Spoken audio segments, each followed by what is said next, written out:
93.7 Hartford's #1 for hip-hop and R&B. This is the Rider 5 Rush Hour Mix brought to you today by Leah Hyundai. Craig G is on the turntable. Yeah, and it's Thursday. There you go right there. Drake, Kanye West, Lil Wayne, and Eminem. It is called Forever. That's going to be on the who's LeBron James soundtrack, which is coming out very soon. Okay, we got OJ Da Juiceman in the studio right now. How you doing? Hey, what it do, Juiceman in the building, Tesco, shout out Sun Valley, shout out Boulder Crest, shout out what it do, Connecticut, all man, Zone 6 in the building, man, swag on microwave, that sound for everybody don't know what it do, cook. What it do? I heard that part, what it do? Yeah. Alright, so you were just listening to that song, the new song. That's going to be on Drake's album, Craig? Yes. Okay. No, well, it's going to be on the soundtrack. I don't know if it's going to be on Drake's album. Okay. So, what did you think of it? Because it seemed like when Eminem was rhyming, you were really listening to everything he was saying. Yeah, I like Eminem version. You know, he a real hardcore spitter, man. You know, he got them lyrics and I know I've just listened to it. I like the beat a lot, you know.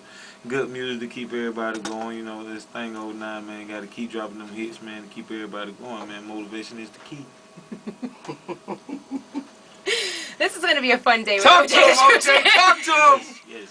I'm like, what color are you wearing? Blue, red, So, OJ, it's very nice to meet you. First of all, is it your first time in Connecticut ever, right? Time. And you're going to be over at Toe's Place tonight, which I'm looking Toe's forward to. Place. I'm hosting that show. Word? Yeah, I'm going to do some stand-up before you get on stage. I'm very funny. Oh, But of course, French Montana will also be there, and a couple other people, which I'll be naming in just a couple minutes. So, OJ, what do you think of Connecticut so far? Oh man, lovely place, beautiful man. Sky is beautiful, you know. Like really, ain't like no place like home. But you know, come here to just pick up a bag. You know what I'm saying? And it's just like another hood, same thing. You know, my big brother Santos here, so it's like my second home. So you know, it's really nothing, man. It's like a plate of steaks, man. We gonna eat. Okay. Okay. All right. So, first of all, let me ask you this because you're famous for the whole. Go ahead, Craig. Do it one more time. I'm going to let him do it. He's here. Where'd that come He's here. Where'd that come from?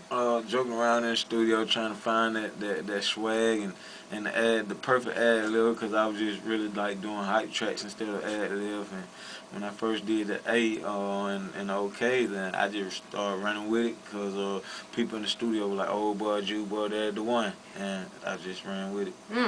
So, and everybody, you know, does it even though they don't know what it means. Yeah. But it doesn't mean anything. It's just fun. It's just fun. Okay. Hey. And can I just say something? Like, you've been described as, and I'm just going to throw this out here, and you tell me whether or not you agree, as one of the most happiest sounding rappers slash dealers in history. Damn. I mean, you know, I gotta be happy, man. It's 2009, man. Quarter brick, half a brick, whole brick, hey! Yes. It's like, you know, it's like almost like a nursery rhyme. Yeah. Could have been a McDonald's logo.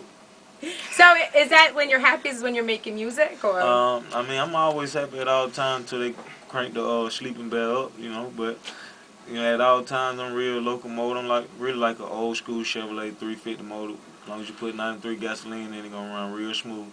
You put the 87 in, it's ugly. It'll be shaking and like doing all kind of everything. So, you know, I just try to keep it real smooth, let my day go past, and then when I do go in the studio, put my heart and my, you know, feelings all into it, and I might have some happy tracks, I might have some crunk tracks, I might have some sad tracks, some deep tracks, but you still gonna have an A in it. Yes, okay. sir. All right. So you have the other side of the trap. Yeah, this came out January 27th, 2009. Now, I guess there was some, like, you know, confusion on the situation, and please correct me on it.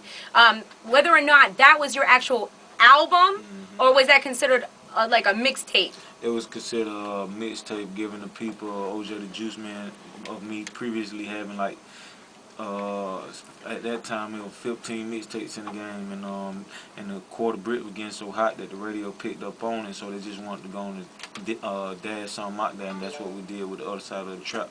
But currently I'm working on the Oda William Jr. project based on the true story. It's called the Oda William Jr. story, based on the true story. It'll be out in September, you know what I'm talking about. Gonna be real deep and classical. Okay. All right. So let's just go back to your history from what I found out about you, and you tell me whether or not I'm right about this, OJ Da Juiceman. Which, by the way, I love your name there. You met Gucci, who you're very good friends with, back in the late 90s. Early 90s. Okay, in the early 90s, you and Gucci. You're like young, though. How old are you? I probably had to be like maybe 8. Gucci probably like 10, and now he a couple years older than me. Okay, you're in your 20s right now. Mhm. Okay, so y'all hooked up and met, and y'all became friends, and it was only much later on that y'all just started recording. And Yeah, well, Gucci took out first, and he did his first record with Never Again Records.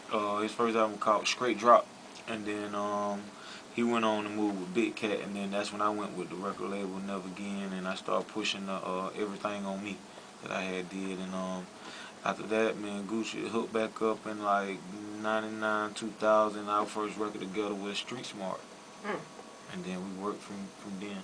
so, were you and Gucci, let me put it like this, in the streets together? Yes.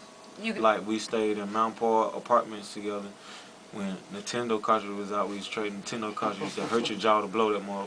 And then all the way to San Valley apartments, where we went from picking up cans to knocking on the door, taking out trash for $2, trying to get some can labor money. Wow. Yeah. Okay, so, and then did you proceed into the business, Street life. the street life, thank you, with Gucci? I can't really say like we just both of us jumped in. I mean, I had my time, he had his time. You're like, hey, I have a good idea. Listen, this is what we're gonna do. No, not really. Not. I always thought it was Not like he really. kind of took you under his wing, or am I wrong on that? In what kind of way you mean? When it came to that, the street life. Thank you, Craig. You know, I jumped out the porch. I was 13 years old. I'm finna be 28. So Okay, so you were that's first. a long time. Okay. All right, we got OJ the Juiceman in the studio. Let's put on some music from All right, OJ. we're going to play to make him say, but we got Time Clock, we got The Mover, we got Stupid, which is Player Circles record. Of course, we got Superman High. Of course, we got the Who's Real. We got VVS 2, second. Okay, we got some things now. Man, we got I'm Living It. That's Okay, we're going to take care of you. Okay. You just let us know what you want to hear. We got OJ in the studio. It's Toe's place tonight. He's going to stay here for a few minutes. It's Hot 937.